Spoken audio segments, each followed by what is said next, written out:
tayo ngayon ng sopas. Sopas. Para mamayang merienda.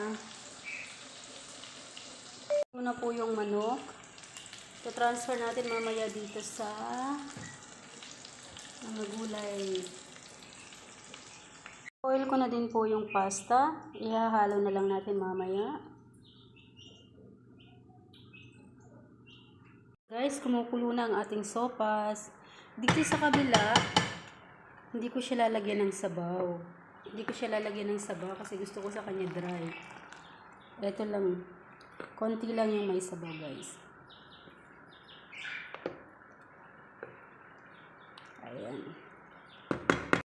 Dito naman, guys, sa hindi masabaw, tikrim ang gagamitin natin. Ayaw lumabas.